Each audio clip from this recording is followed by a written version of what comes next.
Entonces, el tema lo hemos titulado, oye, protocolos de seguridad y salud COVID. ¿Qué vamos a hacer? Ya pasó la pandemia, aún no pasa, tenemos que retornar al trabajo, sí, pues tenemos que retornar al trabajo, tenemos que levantar la economía del país, el país tiene que seguir andando, hay una dicotomía entre, oye, quedarme en casa o trabajar para poder tener los medios, para poder alimentarme, para poder vivir. Entonces, para ello, para que tú puedas retornar al trabajo, para que puedas regresar al trabajo a hacer tus labores, oye, el Estado ha establecido protocolos de seguridad.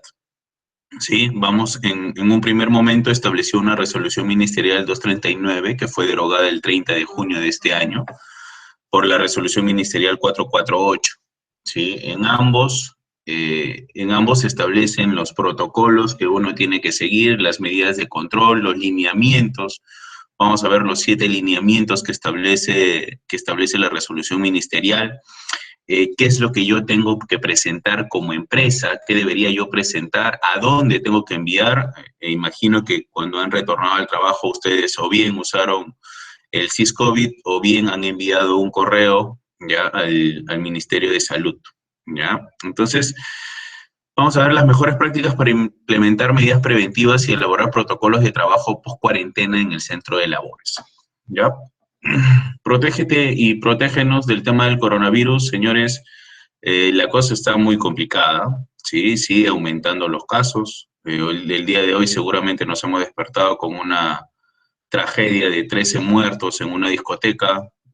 Tal vez no tiene nada que ver con el tema propiamente del contagio por coronavirus, pero sí una una violación a las reglas que ha establecido el gobierno.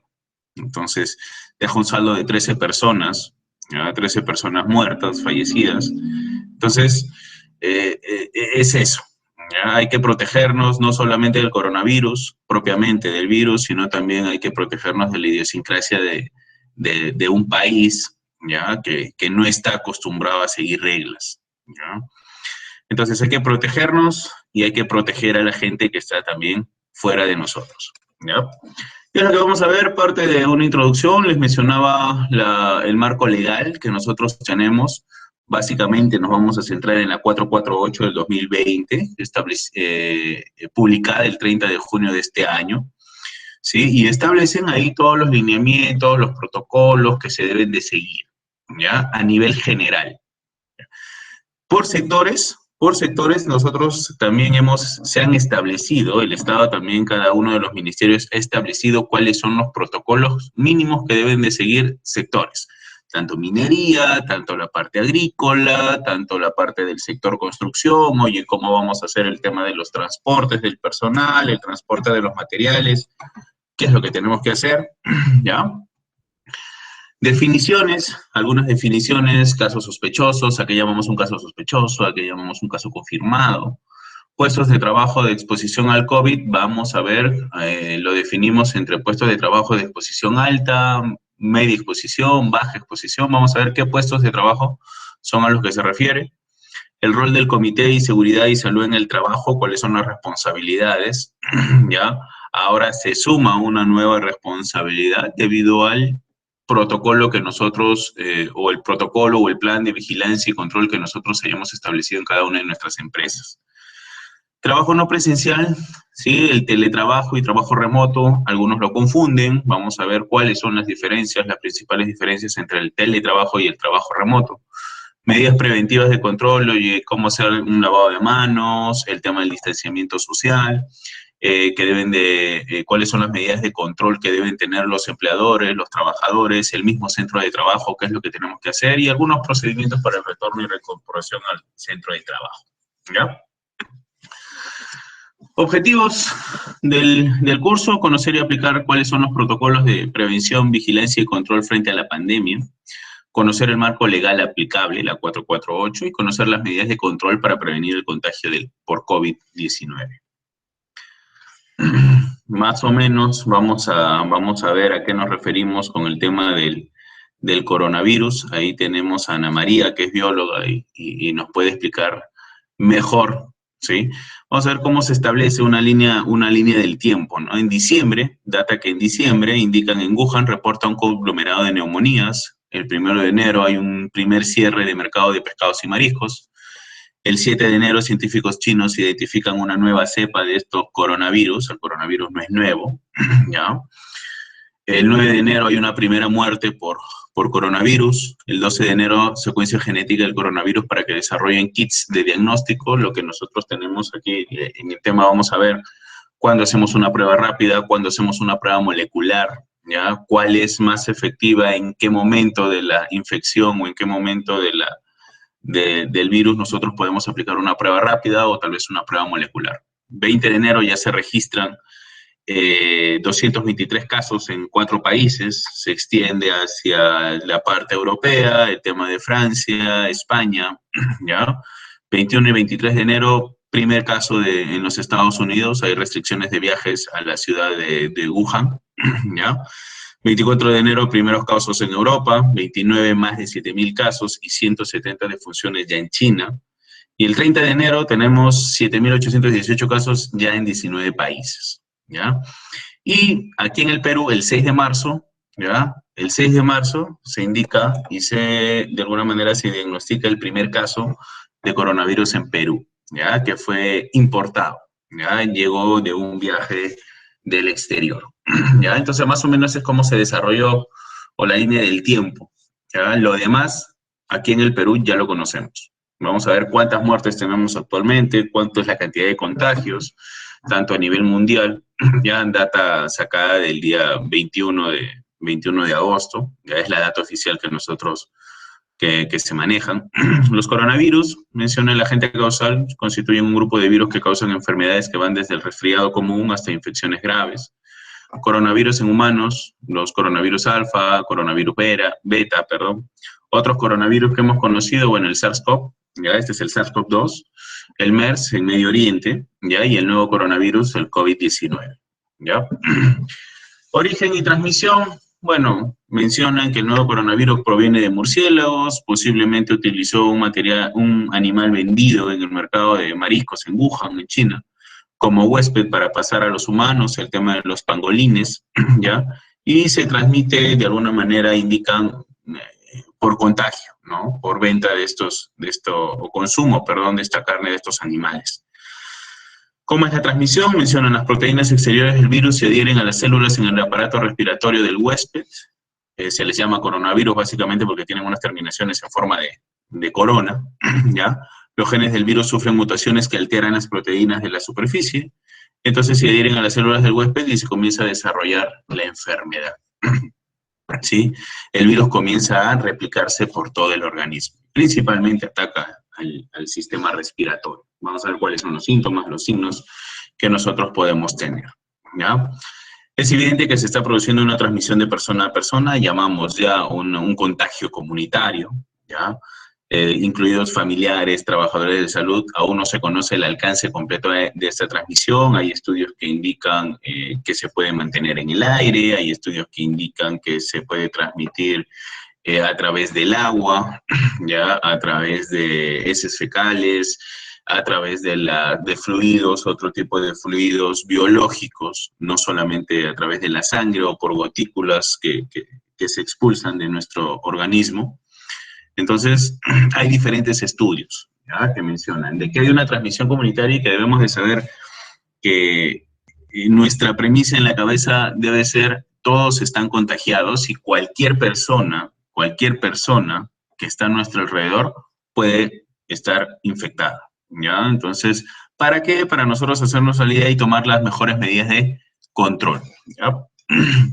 Transmisiones, oye, mencionan un tipo de transmisión, ¿sí? ¿Cómo se transmite el virus?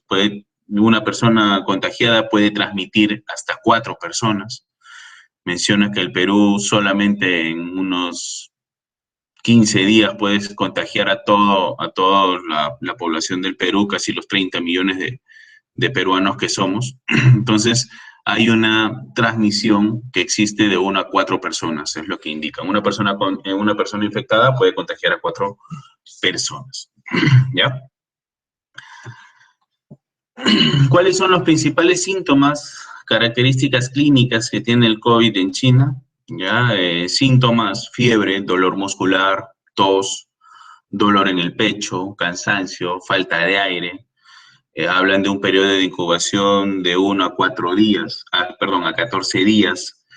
Adicionalmente, los estudios han mostrado también las características clínicas adicionales a esta es el tema de la pérdida del olfato, la pérdida del gusto, el tema de la diarrea también que puede generar irritación, inflamación de los ojos, inflamación de distintas partes de nuestro cuerpo, ¿ya? Entonces, hay unas características especiales que tiene este coronavirus, sobre todo en la permanencia, ¿ya? Vamos a ver cuáles son las diferencias de repente entre la gripe o un simple resfrío que nosotros podamos tener, ¿ya? Estimaciones sobre la gravedad, hablan sobre la gravedad clínica del COVID, ya en un 82%, hablamos de un 82%, 83% de que los síntomas van de leves a moderados, el 15% tiene que ser hospitalizado, ¿sí? Porque presenta síntomas más severos, y solamente entre el 3 y el 5% que la situación se torna crítica y va asociada a las comorbilidades que podamos o que los pacientes puedan tener, ¿sí? Entonces, va más o menos de esa forma el porcentaje, de que hay una complicación severa, crítica, en un 5% de la población. ¿Ya? Vamos a ver cómo funciona este virus, cómo ataca el virus en nuestro organismo. ¿Ya? De presentar y vamos a presentar aquí.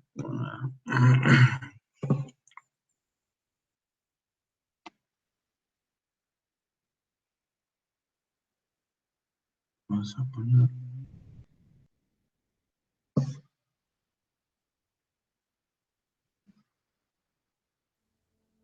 En sus etapas iniciales, se podría confundir el COVID-19 con un simple resfriado.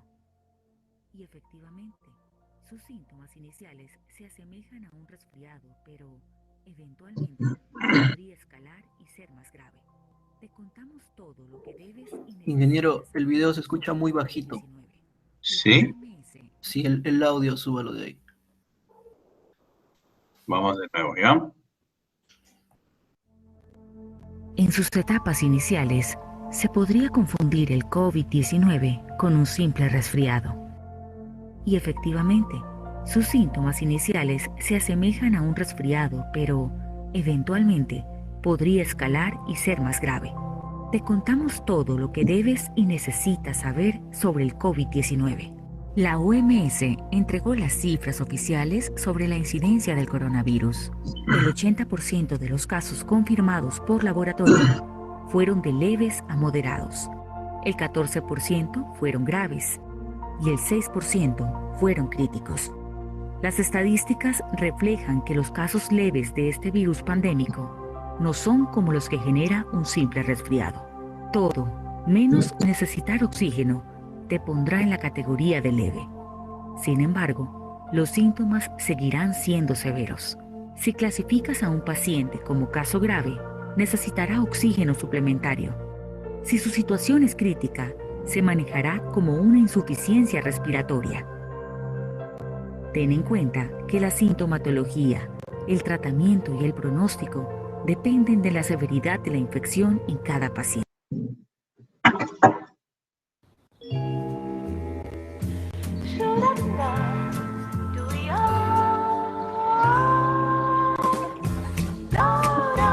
Nuevo esmalte secado rápido. Vencedor. Pintemos mejores momentos.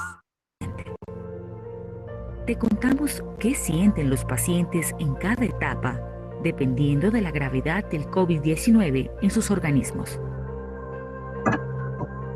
Si tuviste exposición al coronavirus, el primer síntoma se manifestará hasta 2 o 14 días después.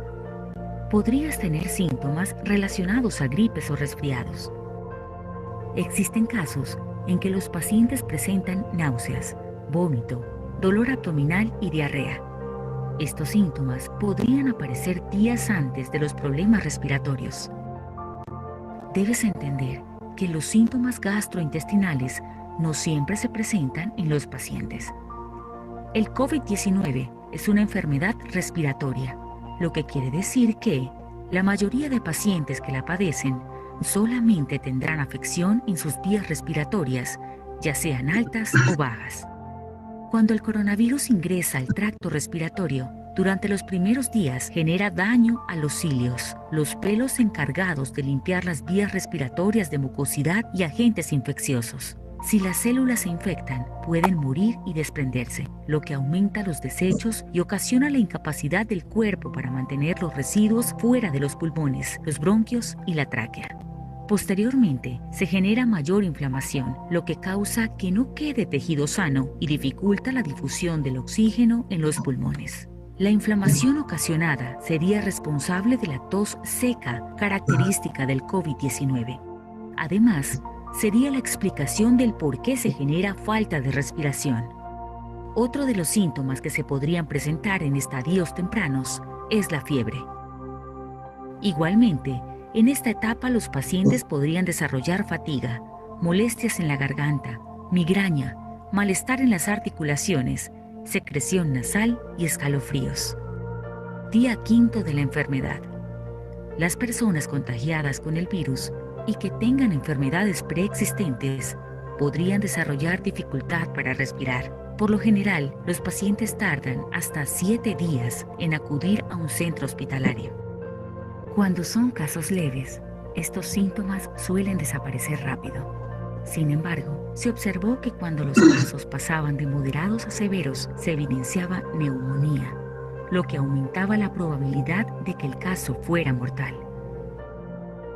El tiempo de recuperación para estos pacientes podría ser de unos pocos días a semanas.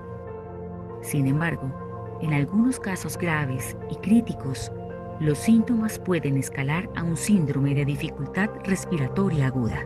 Las primeras evidencias científicas suscitaron que quienes morían a causa del nuevo coronavirus lo hacían dentro de los primeros 14 a 19 días.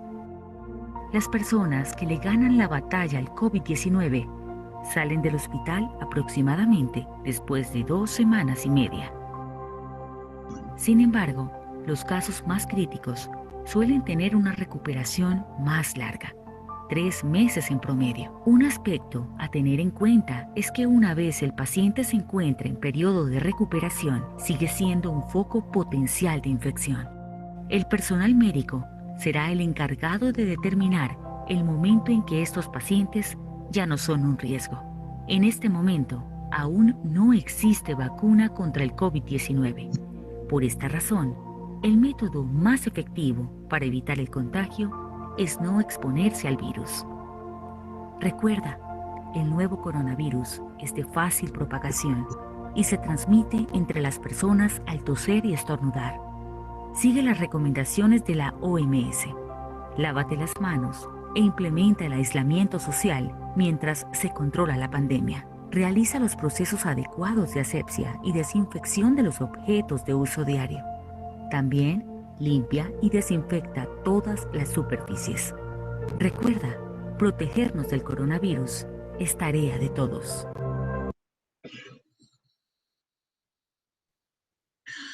Listo, señores. ¿Algo que opinar, Emily? ¿Algún comentario? Por el momento todo. Bueno, que esto sería responsabilidad de todos, como dice el final, ¿no? Tenemos que cuidarnos, seguir todos los protocolos, más que todo, ¿no? Los que realizamos trabajo directo en contacto con otras personas, debemos de tomar todas las medidas del caso. Sí, correcto, gracias. ¿Cuál es la situación actual ahorita en el mundo? Ya esta es una variación diaria que tenemos al 21 de agosto. Nosotros teníamos a nivel mundial 277.617 casos nuevos, ya, donde ya se había visto que la tasa se elevaba ya en los jóvenes. Si antes la tasa era en adultos mayores, ya, ahora eran en los jóvenes donde estaba siendo el foco de contagio. En el mundo nosotros estamos ya en el puesto 6, ya en el puesto 6. Llevamos más de 576.067 personas infectadas con el virus, reportadas con el virus. Casos por millón de personas, por cada millón de personas hablamos de 17.928 personas infectadas. Somos el primer país por millón de personas, ¿ya? Estamos en el primer lugar por millón de personas, en el primer lugar. ¿Sí? Personas recuperadas tenemos 384.908 personas y fallecidas 27.245 personas, que son las reportadas igual por el ministerio, ¿no? Cuando tú vas al análisis en las direcciones regionales de salud, ves que hay otra data que no, de alguna manera no es comparable con la del MINSA, ¿ya? Hay data que todavía el MINSA tiene que ir de alguna manera recopilando y tiene que ir confirmando los casos, ¿ya?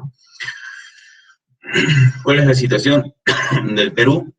Se han aplicado 146.233 pruebas moleculares, 429.834 pruebas rápidas, ¿ya? Tenemos un total de 576.067 personas infectadas, ¿ya? Esto es data del 21 de agosto, como mencionaba al inicio, 21 de agosto a las 00 horas. Todavía no tenemos data de ayer, de hoy día, tampoco no la tenemos. Hay una cantidad de 27.245 personas fallecidas.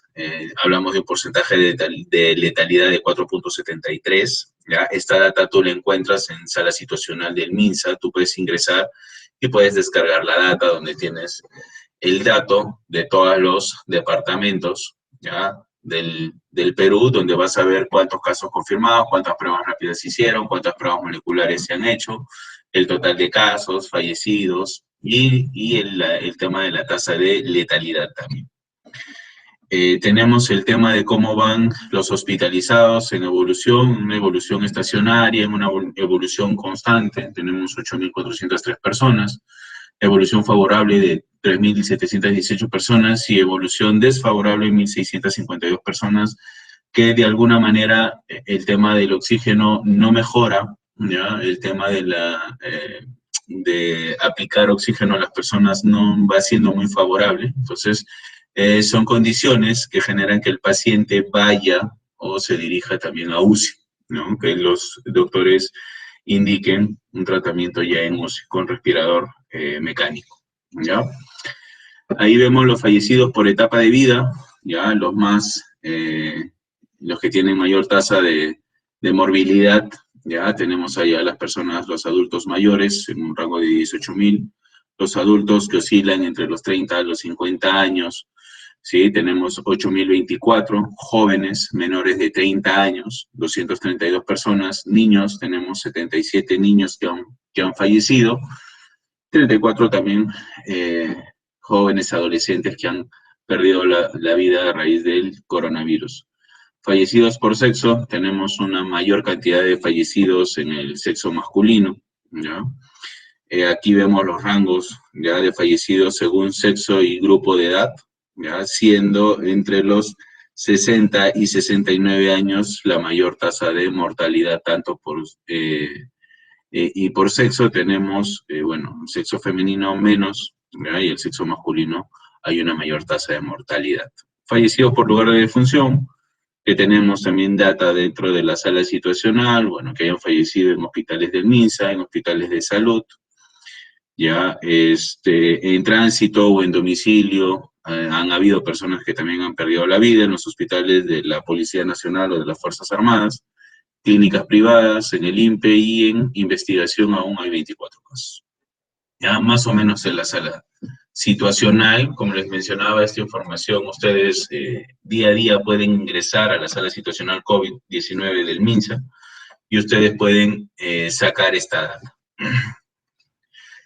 Hay data acá también, ¿ya? Hay data también acá del SINADEF, ¿ya? Que es el Sistema Nacional para ver el tema de las defunciones por casos, que también es data que tiene que ser agregada a la data que tiene el Ministerio de Salud. ya que viene siendo evaluada para ver si se confirmó un diagnóstico de COVID o no se confirmó un diagnóstico de COVID, ¿ya? Más o menos la letalidad que nosotros tenemos ahora en el Perú. La letalidad en adultos mayores es casi 8 veces la de los adultos, ¿ya? Bueno, habiendo hecho esta introducción, vamos a ver el marco legal, ¿ya? Que habíamos mencionado. ¿Cuál es el marco legal? ¿Cuál es la resolución ministerial en la que nosotros nos debemos de regir?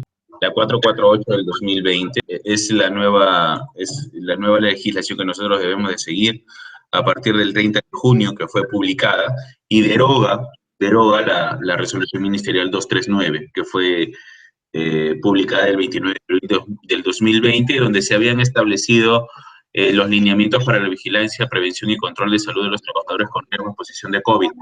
Se establecían ahí de alguna manera los grupos de exposición de las personas, es decir, oye, si tienen un índice de masa corporal mayor a 40, en un primer momento hablaran de personas que se les restringía el tema del trabajo a las personas mayores de 60, luego dijeron no a las mayores de 65, las personas que tengan comorbilidades como diabetes, como VIH, tuberculosis, oye, se restringe de alguna manera sus labores por el tema de las comorbilidades que podrían generar una complicación al momento de ser contagiados, ¿ya? Entonces, en base a todos esos lineamientos, a cómo de alguna manera el Perú ha ido, o el Estado ha ido conociendo cómo se está moviendo el virus, entonces ya establecen, la 448, establecen cuáles son los lineamientos, las personas los agrupa por exposición, por tipo de exposición, en alta, media, exposición baja. Vamos a ver cuáles son los puestos de trabajo. Y en la resolución ministerial que les mencioné también, la 377 del 2020, donde delegan a Censopaz, ¿ya? Censopaz es el Centro Nacional de Salud Ocupacional y Protección del Ambiente para la Salud, la administración del registro del plan de vigilancia, prevención y control de COVID y para el trabajo y su fiscalización. ¿Qué ves acá en el ámbito de aplicación? Aplican a todas las personas jurídicas que desarrollan actividades económicas, entidades del sector público, personal con vínculo laboral y contractual, ya en el sector tanto público o privado, según corresponda.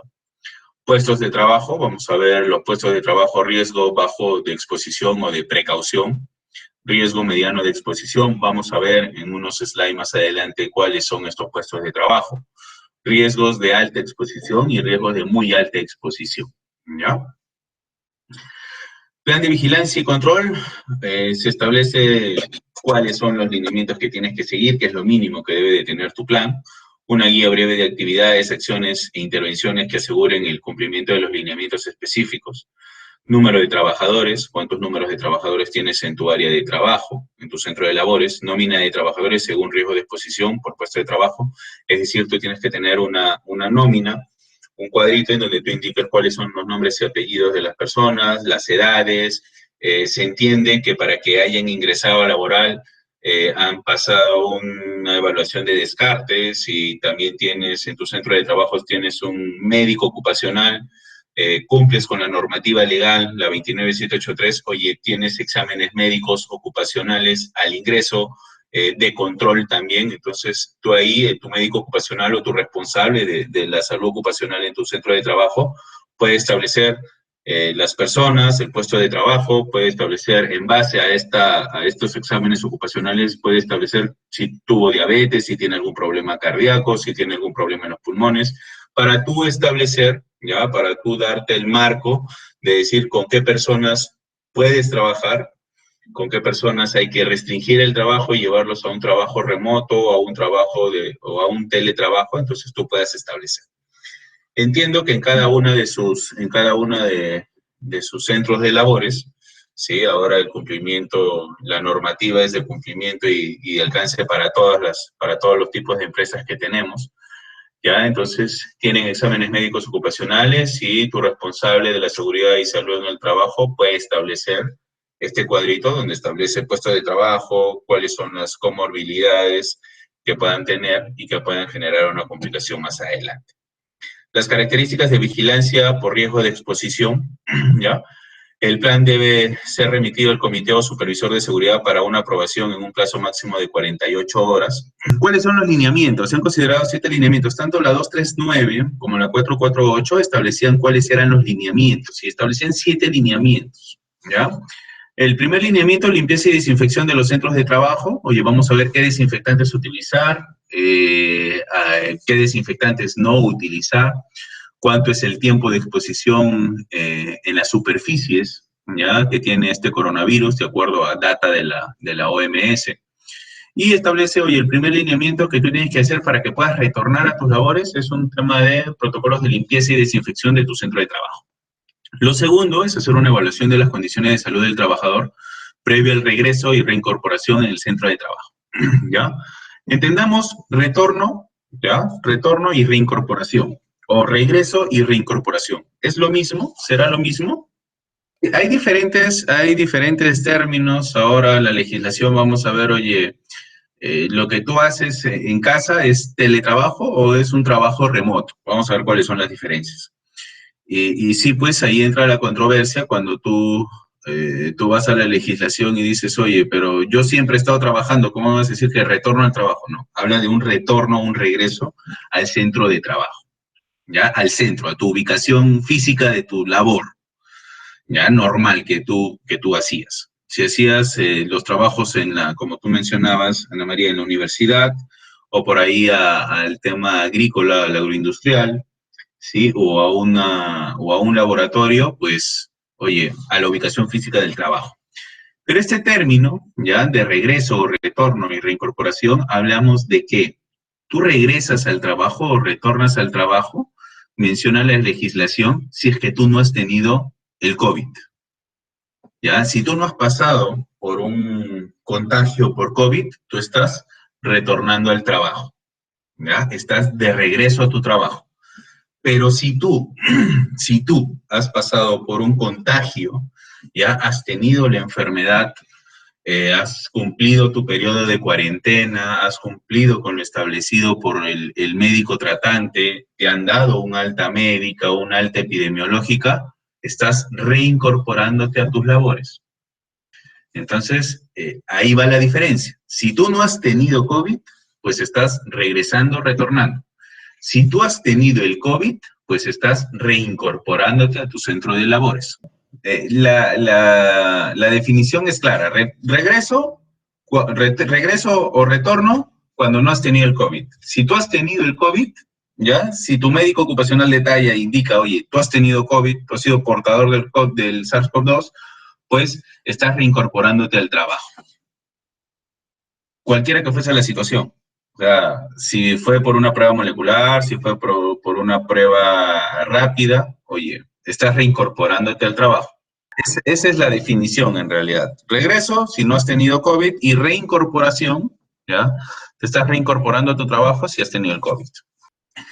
Entonces, hablábamos de la reincorporación y el retorno al trabajo, identificar cuáles son los riesgos de exposición, entrega de la ficha sintomatológica, tanto en físico puede ser virtual, ¿ya? Control de la temperatura, aplicación de las pruebas serológicas o moleculares, derivar los casos sospechosos o confirmados al establecimiento de salud y realización de un seguimiento clínico durante los 14 días, otorgamiento de descanso médico, confirma el médico tratante a cargo de la vigilancia de la salud por el tiempo del aislamiento o cuarentena que él determine. El tercer principio habla de lavado y desinfección de manos. Vamos a ver cómo nos lavamos las manos, vamos a ver cuáles son cómo nos desinfectamos las manos, en qué momentos tengo que desinfectarme las manos. Oye, lo vamos a ver y lo tienes que establecer también en tu plan.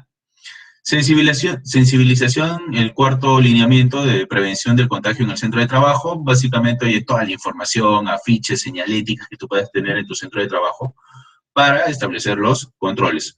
Medidas preventivas de aplicación colectiva, el uso obligatorio de mascarillas, capacitación antes o durante el retorno a labor, pues el retorno a reincorporación, ambientes adecuadamente ventilados, renovación cíclica del volumen de aire, distanciamiento social de 1 metro entre trabajadores. Ahora ya hablamos inclusive de los 2 metros, mínimo 2 metros de distancia. Y en el caso de campamentos o albergues, se debe mantener el distanciamiento no menor a 1.5 metros. Yo, principalmente que trabajo en minas, llevo los 9 años que trabajo en minería, oye, se establece un distanciamiento mínimo de 2 metros. ¿Ya? Entonces, tengamos en cuenta eso.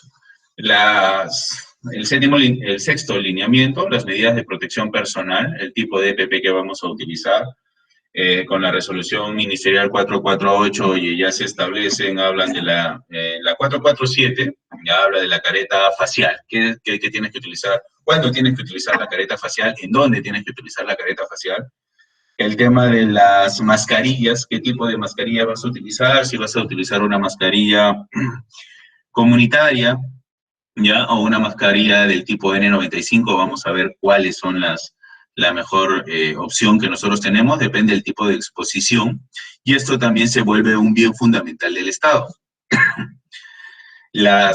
Recuerdan ustedes, y si ves todo el comportamiento de la pandemia aquí en el Perú, oye, inició de que, oye, todos compraban papel higiénico, y ha venido por etapas. Todos compraban papel higiénico. Después, oye, todos barrieron con el tema de las mascarillas y sobre todo con las N95 y se comenzó a especular con el precio, los precios eran muy elevados. Entonces, el Estado establece, oye, que estos equipos de protección personal se vuelven un bien fundamental para el Estado, ¿ya?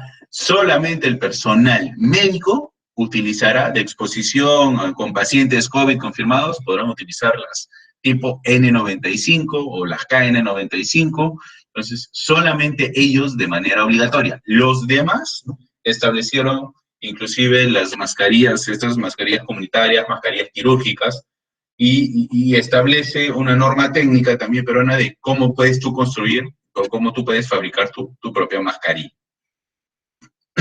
Entonces, se establece de esa forma. Y en el lineamiento 7, vigilancia de salud del trabajador en el contexto del COVID, oye, tenemos los controles de temperatura, las evaluaciones periódicas, como mencionaba ahí Ana María, oye, el tema de cada 7 días, cada 14 días, cada mes de tomas, dependiendo de la exposición, que la empresa establezca la toma de las pruebas rápidas o pruebas moleculares, tal vez. Entonces, nosotros aquí, por ejemplo, les comento, yo estoy pasando una cuarentena de 14 días. El día 15 de agosto yo ingresé a hacer una cuarentena de 14 días, me tomaron mi prueba rápida, la prueba rápida ha salido con IgG positivo, es decir, yo ya tuve el virus, yo lo tuve en el mes de julio. Ha salido el IgG positivo, estoy pasando una cuarentena de 14 días para nuevamente al finalizar mi cuarentena, que es la siguiente semana, me vuelvan a tomar una prueba rápida y determinar si estoy apto para subir o no subir a la mina, ¿ya? Entonces, eso es parte de la vigilancia, los lineamientos que tiene que establecer la empresa en su plan, ¿ya?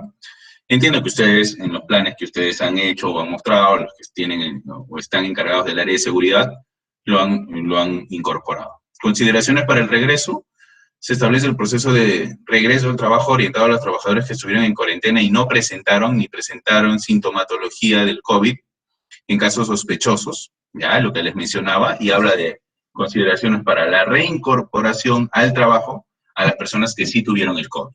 Los asintomáticos con diagnóstico confirmado, sintomáticos con diagnóstico confirmado también, pacientes moderados y casos sospechosos. Vamos a ver cuáles son las definiciones.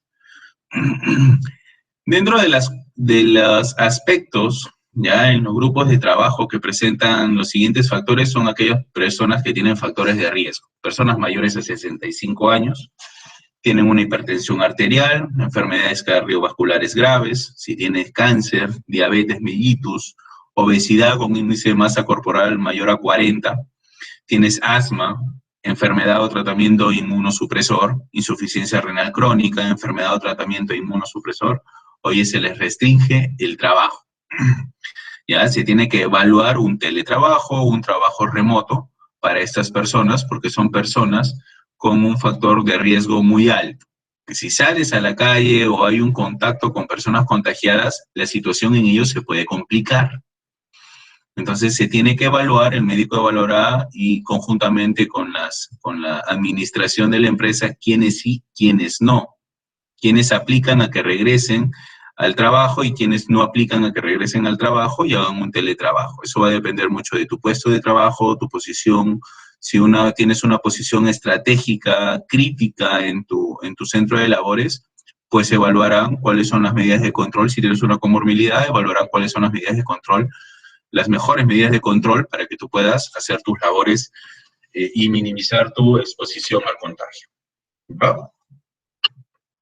Algunas definiciones. Llamamos casos sospechosos a personas con infección respiratoria aguda que tengan fiebre acompañada de algún otro síntoma, sin otra etiología que explique la presentación clínica y un historial de viaje o haber vivido en un país, área con transmisión local. Hablábamos de casos sospechosos a todas las personas que venían del extranjero, España, Francia, Alemania, Japón, China. Por eso es que se estableció el cierre de las fronteras. Persona con alguna enfermedad respiratoria aguda y que tuvo contacto con un caso confirmado es un caso sospechoso también. Hay que ponerlo en cuarentena durante unos 14 días. Persona con infección respiratoria aguda grave, fiebre superior a 38, dificultad respiratoria y que requiera hospitalización y sin otra etiología que explique el cuadro clínico. ¿Ya? Estos llamamos casos sospechosos. Casos probables es un caso sospechoso con resultado de laboratorio indeterminado por COVID-19. El caso probable es similar al caso sospechoso, pero de alguna manera hay una posible confirmación a través de una prueba clínica, tanto de molecular o una prueba rápida. Caso confirmado, en cualquiera de los dos casos, si fue por prueba molecular o por prueba rápida, es un caso confirmado. Llamamos casos confirmados. Hay ahí una discrepancia entre, oye, no, la prueba rápida tiene un grado de certeza del 90%, pues bien, acá la legislación lo ha establecido o por prueba rápida o por prueba molecular, tú eres un caso confirmado por COVID, ¿ya?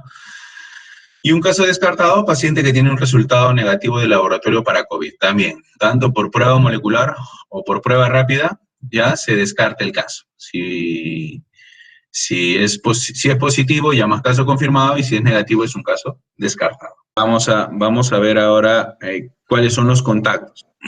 Aquí llamamos contactos. Incluye los siguientes casos: haber permanecido en el mismo ambiente cercano a un paciente de COVID, incluyendo el trabajo; viajar con un paciente con COVID, una proximidad de 1 metro, en cualquier tipo de medio de transporte dentro de los 14 días después de la aparición de los síntomas del caso; personal de salud sin equipo de protección personal para atención a los pacientes COVID, ellos son los contactos. Va a depender, oye, si hubo el grado de exposición a un paciente confirmado, ¿ya? El grado de proximidad que yo tuve con un paciente confirmado en un ambiente, tanto en el trabajo y no sabía, son contactos, ¿ya? Son aquellas personas que les llamamos contactos directos con pacientes COVID. Puestos de trabajo, eso también lo establece la legislación. Descripción del puesto de trabajo, cuáles son los puestos de trabajo, las actividades que realizan y qué nivel de exposición o riesgo de exposición tienen esas personas. Llamamos un riesgo de exposición muy alto, ¿ya? Llamamos a riesgo de exposición muy alto los trabajos con riesgos muy altos de exposición a fuentes conocidas o sospechosas de COVID durante procedimientos médicos específicos, trabajos en morgue o procedimientos de laboratorio. A esas personas, ¿qué personas tienes? Personal de salud, de morgues que realizan o se exponen a procedimientos generadores de aerosoles, médicos y aquellas personas encargadas del tratamiento de los cadáveres, personal de salud que recolecta o manipula especímenes potencialmente infecciosos de cuerpos que se conoce o se sospecha que tuvieron COVID al momento de la muerte. Entonces, ellos son los que tienen un riesgo de exposición muy alto. Y a ellos obligatoriamente se les tiene que tomar pruebas, sea moleculares o pruebas rápidas. La legislación lo establece. Los médicos, las personas que trabajan en las morgues, pasarán obligatoriamente las pruebas, tanto rápidas o moleculares. En ellos hay una obligación legal. Hablamos de un riesgo de exposición alto, trabajos con una alta exposición a fuentes conocidas o sospechas de COVID, trabajadores de salud u otro personal que debe ingresar a los ambientes de atención de pacientes, trabajadores de salud de ambulancias que transportan pacientes con diagnóstico y sospecha de COVID, trabajadores de limpiezas de las áreas de COVID, conductores de ambulancias de pacientes por COVID, trabajadores de funerarios o involucrados en la preparación de cadáveres, cremación o entierro de cuerpos de personas con diagnóstico de sospecha o COVID al momento de su muerte. ¿Ya? Aquí no solamente agregan a los médicos que tratan directamente al personal con COVID, sino también se amplía hacia las zonas, todas las zonas o los puestos de trabajo que tengan que ver o que tengan influencia ya en el tratamiento de estos pacientes. Llámese al personal de limpieza que ingresa a hacer la limpieza a las áreas de COVID, ¿ya? A los trabajadores de las funerarias, una vez que se da una confirmación de la muerte por COVID, oye, el cadáver tiene un cierto procedimiento que tiene que cumplir y se crema, ¿no? Y los crematorios no muchas veces quedan en los hospitales. Entonces, el transporte que hacen esas personas de esos cadáveres tienen un riesgo alto de exposición. Las personas que hacen la cremación de estos cadáveres también tienen un riesgo de exposición que lo califican como alto. Riesgo de exposición medio, trabajadores que requieren contacto frecuente y o cercano, menos de 1 metro, con personas que podrían estar infectadas con COVID, pero que no son sospechosos, no son pacientes conocidos o sospechosos. Personal que circula de un área hacia otra, que pudiese tener contacto con el público en general, recepcionistas, trabajadores de limpieza de hospitales, de áreas no consideradas áreas COVID. A ellos llamamos riesgo medio. Y riesgo bajo son los trabajadores que no requieren contacto con personas que se conoce o ser sospechas de que estén infectadas con COVID, tienen contacto cercano o frecuente a menos de 1 metro de distancia con el público en general. Trabajadores en esta categoría tienen un contacto ocupacional mínimo con el público y otros compañeros de trabajo, personal de limpieza de centros no hospitalarios, personal que realiza actividades administrativas, digitadores, personal de áreas operativas que no atienden. Entonces, ahí generalmente somos los que nosotros tenemos o donde nosotros nos involucramos. Nuestro trabajo se involucra en un nivel de un riesgo de exposición bajo. En el anterior curso me mencionaban, oye, pero ahí en las minas, en la mina yo tengo, si bien es cierto, los puestos de trabajo pueden ser de medio a bajo riesgo de exposición, ya, por el mismo tipo de labor, oye, no hay un tema. Yo no trabajo directamente con pacientes de COVID confirmados, ni nada, yo no lo trabajo porque se hace todo un protocolo. Pero me decían, pero sí hay centros hospitales, sí hay unos tópicos. Ah, muy bien. En el marco general, la minería está con un riesgo de exposición bajo, ¿ya? Eso es cierto. Porque se entiende que con todos los protocolos que se han establecido, oye, el nivel de exposición, oye, no vas a estar en contacto, los trabajadores no van a estar en contacto con casos confirmados, ¿ya? Entonces, el nivel de riesgo, de acuerdo a la ley, es bajo. Pero sí existe la posibilidad en los tópicos que existen en las minas o en los tópicos en los diferentes establecimientos de trabajo, en las agroindustriales. He tenido la oportunidad de estar por allá también y hay agroindustriales que tienen sus tópicos dentro de las empresas. Entonces, esos tópicos sí se vuelven un riesgo alto o un riesgo muy alto de exposición. Las personas que trabajen directamente en los tópicos, sí es un riesgo alto, ¿ya? Sí se establece como un riesgo alto. ¿Por qué? Porque si bien es cierto, tú has tomado las pruebas rápidas o pruebas moleculares, los trabajadores no sé cómo harán el control allá, en la mina guardan cuarentena y no tienen contacto con nadie en la calle, pero de repente allá sales del agroindustrial o en la misma universidad y tienes ya contacto con otras personas. Entonces, es una posibilidad que tú te puedas contagiar en ese lapso, si es que no cumples con los protocolos. Entonces, tienes síntomas, vas al tópico, entonces las personas que te traten, o los médicos tratantes, las personas que estén involucradas ahí en el tópico, sí, pues el riesgo de exposición es alto por posibles casos sospechosos que puedas tener en la empresa, ¿ya? Entonces, ¿sí se entiende eso? A nivel macro, nuestras labores están dentro de un marco de exposición baja, ¿ya? Si tenemos tópicos de salud en nuestras áreas de trabajo, en nuestro centro de labores, el tópico propiamente dicho sí se vuelve en un riesgo de exposición alto o muy alto de exposición, A ver, el anexo 2 es el formato para el levantamiento de información de los trabajadores en el grupo de riesgo COVID. Esa es una declaración jurada básicamente para ver si tú tienes alguno de estas comorbilidades, ¿ya? Para que tú puedas reincorporarte o regresar a tu centro de labor.